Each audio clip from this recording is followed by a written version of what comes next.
तो कल हमने आप लोगों को ठोस और द्रव के बारे में बता दिया था।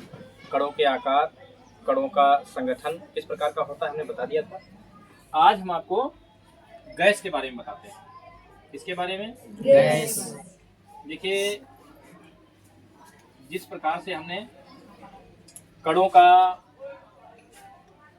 के माध्यम से ठोस और द्रव के बारे में बताया था, उसी प्रकार से कणों के माध्यम से गैस के बारे में भी बताएंगे। और जितने गुण ठोस और द्रव में बताए थे वो सारे गुण हम जो है आपको गैस के बारे में बताएंगे, गैस में बताएंगे। देखिए, ये मान लिया कि गैस की संरचना है, इसमें इस प्रकार से अणु होते हैं। ठीक है, पहले सुनिए, उसके बाद जो है देखो, ये गैस के अणु जो होते हैं ये काफी दूर दूर होते हैं, और काफी दूर दूर होने के बावजूद भी ये एक दूसरे से दूर भागना चाहते हैं। मतलब इनके बीच में तनिक भी आकर्षण बल नहीं है। जैसे द्रवों के बीच में थोड़ा सा आकर्षण बल होता है। आप कैसे समझेंगे कि द्रवों के बीच में आकर्षण बल होता है? जैसे आप ने चेक किया है कि मान लीजिए कोई जल विरोधी पदार्थ लीजिए, तो गिलास ले लीजिए स्टील का। अब स्टील का आपने गिलास लिया बिटिया,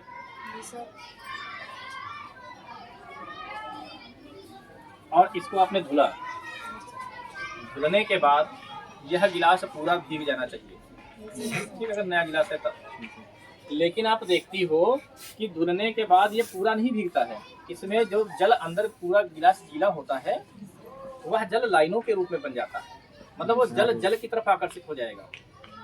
नहीं समझ पा रहे हो? जैसे आप एक बोर्ड को भिगो, ठीक है, तो ये बोर्ड लकड़ी का है तो भीग जाएगा, अलग बात है। लेकिन आप कल्पना करिए कि केले के पत्ते पर पानी डाला जा रहा है और एक बूंद आपने केले के पत्ते पे ऐसे डाल दी, या नया स्टील का गिलास ही है, आप गिलास में पानी भरिए और फिर पूरा पानी नीचे डाल दीजिए, थोड़ा बहुत इसमें बच जाएगा।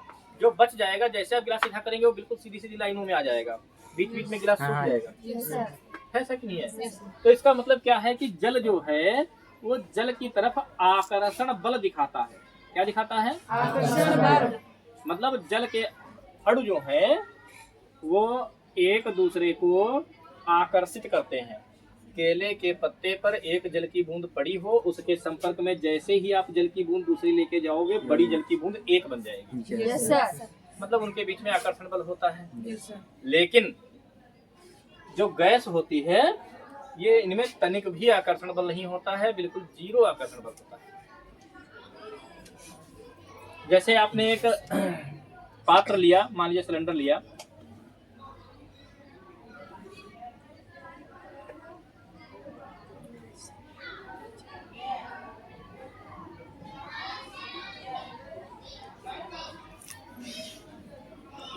मान लीजिए आपने सिलेंडर लिया, इस सिलेंडर में आपने गैस भर दी। अब यह गैस हमने बताया है कि इसका आयतन गैस का निश्चित नहीं होता है। अगर आप इसमें इधर से कहीं लीक कर दीजिए, मतलब एक छोटा सा सुराख कर दीजिए, तो इसके गैस के अणु एक दूसरे को छोड़कर इधर से निकल जाएंगे। अगर आप इधर से कर दीजिए तो इधर से निकल जाएंगे। अगर आप ऊपर से सुराख कर दो, छेद कर दो, तो ऊपर से गैस के अणु निकल जाएंगे। ये नहीं है कि एक अणु निकल रहा है तो वो सोचे कि दूसरे को भी साथ में लेते चलें, ऐसा नहीं है। और जबकि जल में ऐसा होता है कि वो जल जो है जल की तरफ आकर्षित होता है। आप जमीन पर, समतल फर्श पर पानी डाल के देखिए, पानी आप डाल दोगे तो बीच बीच में फर्श जो है सूख जाती है। पानी होता पूरी फर्श पर है, लेकिन वो सिमट कर ऐसे ऐसे लाइनों के रूप में एक दूसरे के पास आ जाएगा, बाकी फर्श को छोड़ देगा। मतलब जल के बीच में आकर्षण बल होता है। तो देखिए, गैस जो होती है, पहली बात तो ये है कि गैस के अणु ठोस कामा द्रव दोनों की तुलना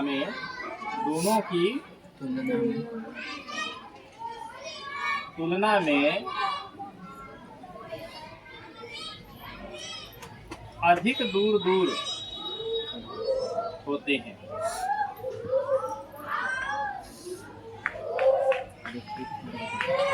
मतलब ठोस और द्रव में जो अणु होते हैं, अब ठोस में मान लीजिए कि ठोस में इस तरह से अणु बहुत पास पास होते हैं, ये हो गए ठोस के अणु।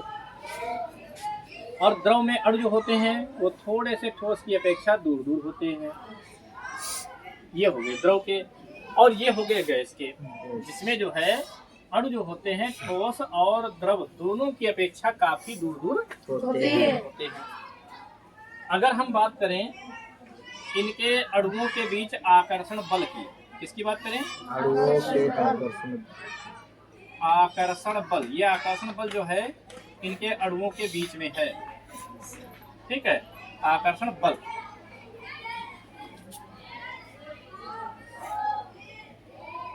तो आकर्षण बल जो है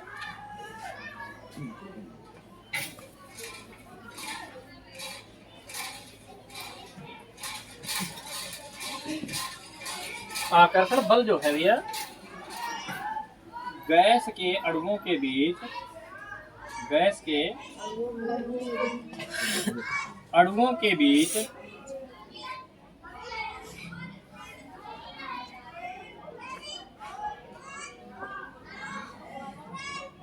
आकर्षण बल जो होता है शून्य होता है।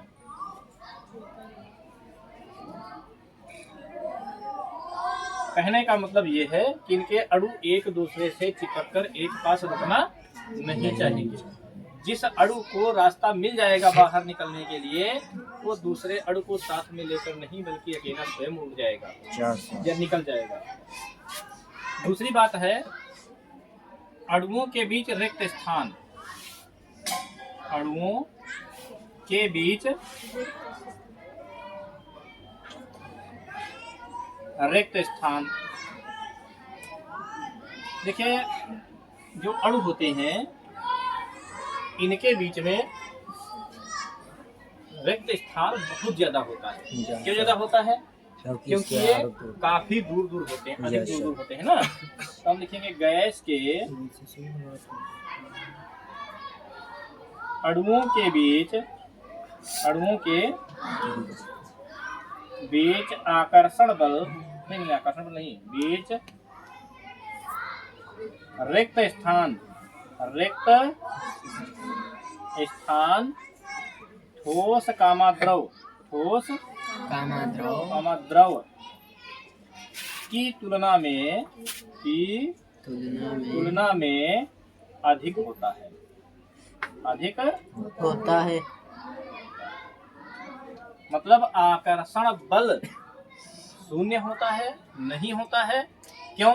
क्योंकि इसके अणु जो हैं बहुत दूर दूर होते हैं, इनके बीच में रिक्त स्थान जो होता है ठोस की तुलना में भी और द्रव की तुलना में भी बहुत अधिक होता है। अगर हम बात करें आयतन की,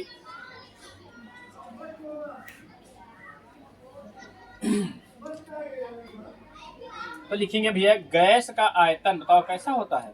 अनिश्चित। गैस का आयतन अनिश्चित होता है,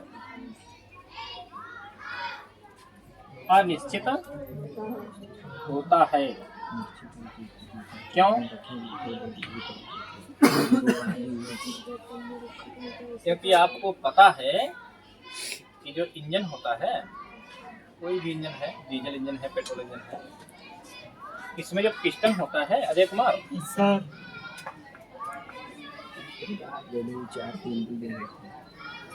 कुछ इस तरह का बना होता है ऐसे, ठीक है। और इसके ऊपर यहाँ पर जो है नोजल लगी होती है डीजल देने के लिए।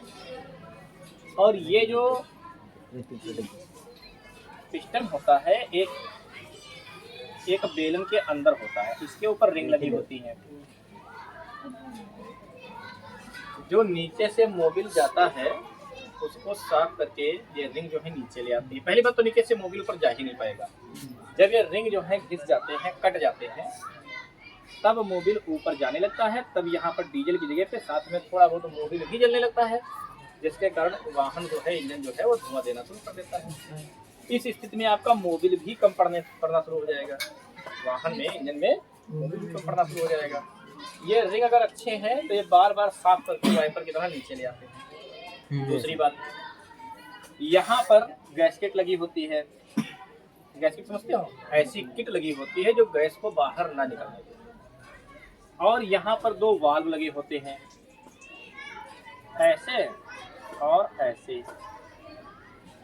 एक वाल्व होता है साइलेंसर के लिए जिससे धुआं बाहर निकलता है, और एक वाल्व होता है एयर क्लीनर के लिए जो हवा को क्लीन करके यहाँ लाता है।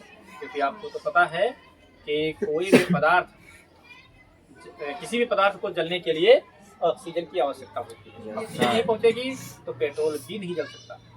गैस सिलेंडर वाला गैस बुझाते आपने देखा है ना, जैसे गैस सिलेंडर में आग लग जाती है तो कैसे बुझाते हैं, प्रैक्टिस करवाते हैं। कैसे करवाते हैं, गीला कपड़ा लेते हैं और कपड़े को सिलेंडर पर लपेट देते हैं, अंदर की ऑक्सीजन खत्म, गैस सिलेंडर बुझ जाए, गैस निकलती रहेगी, आग बुझ जाएगी। गीला क्यों करते हैं?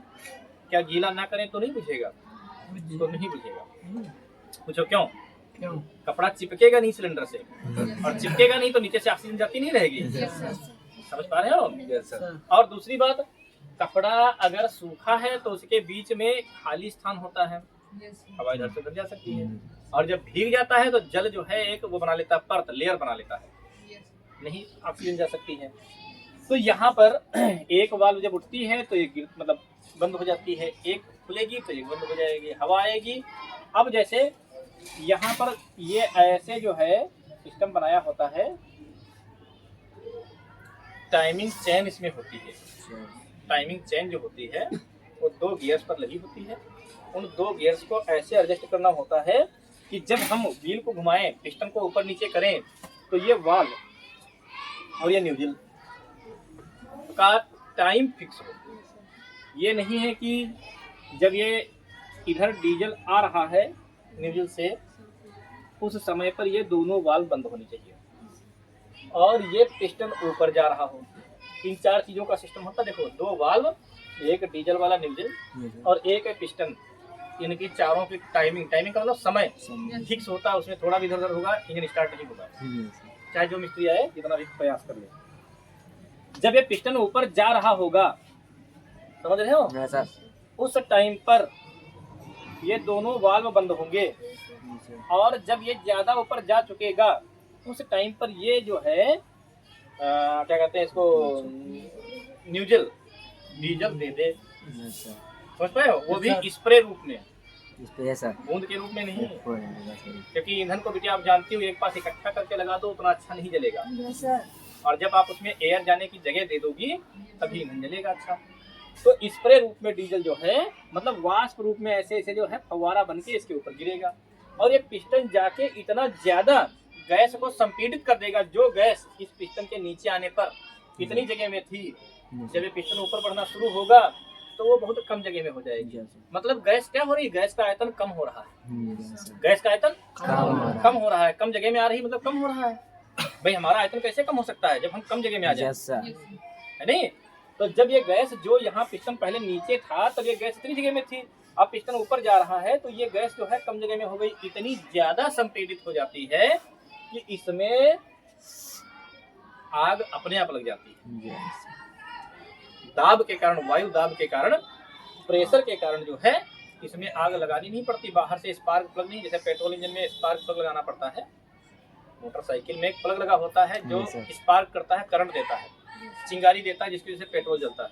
यहाँ डीजल इंजन में स्पार्क प्लग नहीं होता है, अपने आप आग लगती है डीजल में। तो इतना ज्यादा गैस को संपीड़ित कर दिया जाता है कि इसमें डीजल में आग लग जाए, और जैसे ब्लास्ट होगा डीजल लगेगा, चलेगा, उस टाइम पर ये इतनी ज्यादा जो है इसमें हीट और क्या कहते हैं ऊष्मा और गैसें उत्पन्न होंगी कि इस पिस्टन को बहुत तीव्र गति से नीचे भेज देंगी। अच्छा, जो ये होंगी रिंग, ये उस हवा को नीचे नहीं उतरने देगी, और ऊपर जो ये लगी है गैसकेट जिसको कहते हैं, ये हवा को बाहर ऊपर नहीं निकलने देगी। और जब पूरी गैस अपना प्रेशर लगा देगी इस पिस्टन पे, उसके कुछ देर बाद, कुछ देर मतलब सेकंड, नैनो सेकंड, ठीक है, कुछ देर बाद साइलेंसर वाली वाल्व खुल जाएगी। साइलेंसर वाली वाल्व, मान लीजिए पिस्टन जब यहाँ आ जाएगा तब खुल जाएगी, पूरा प्रेशर इस पे लग चुका, इसने व्हील पर लगा दिया, व्हील घूमने लगी, तब जो है इसका ये वाल्व खुल जाएगा, ऐसे टाइमिंग बनी होती है, और ये वाल्व खुलेगा, धुआं बाहर निकल जाएगा। धुआं बाहर निकला, उसके तुरंत बाद ये बंद हो जाएगी। एक बार खुलेगी तुरंत बंद, ये बंद तुरंत ये खुल जाएगी। पिस्टन भी नीचे जा रहा है, पिस्टन के नीचे जाते समय ही ये होगा, ये वाल्व खुलेगी और इसके अंदर से ऑक्सीजन, अब इसमें से जैसे है हवा अंदर आ जाएगी, इसमें से बाहर चली जाएगी तरफ से, इसमें से हवा नीचे आएगी, नीचे आ गई, और जैसे ही अपनी चरम सीमा पर यहाँ नीचे पहुंच चुका है पिस्टन, फिर ये दोनों वाल्व बंद, साइलेंसर वाली भी बंद और एयर क्लीनर वाली भी बंद। अब पिस्टन ऊपर चलना शुरू होगा। अब जब ऊपर चलना शुरू होगा, पिस्टन यहाँ था तो यहाँ इतनी दूर में तो गैस थी, अब ये पिस्टन उस गैस को दबाना शुरू करेगा, दबाना शुरू करेगा। जब दबाना शुरू करेगा तो गैस जो है, जो यहाँ 4 लीटर मतलब जगह का स्थान घेरे हुए है, वो जब आधे लीटर स्थान में आ जाएगी तभी तो संपीड़ित होगी, तब इसमें फिर से वही प्रक्रिया शुरू होगी, फिर से आग लगेगी, फिर से बार बार ये प्रक्रिया होती रहती। जितनी बार आग लगेगी उतनी बार इंजन जो है आवाज करेगा डीजल के जलने की वजह से।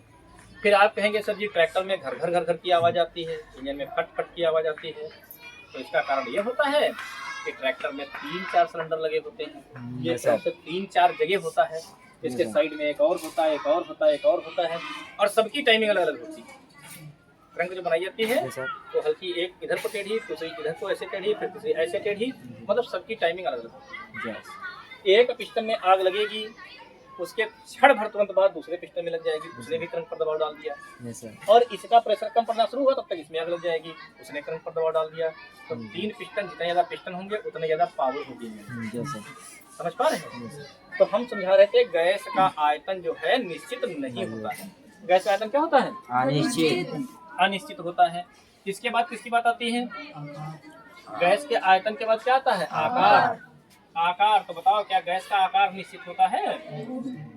क्यों नहीं निश्चित होता है? क्योंकि आपको पता है गैस को गुब्बारे में भरो तो गुब्बारे जैसी, ट्यूब में भरो तो ट्यूब जैसी, है नहीं? फेफड़ों में जाए तो फेफड़ों जैसी।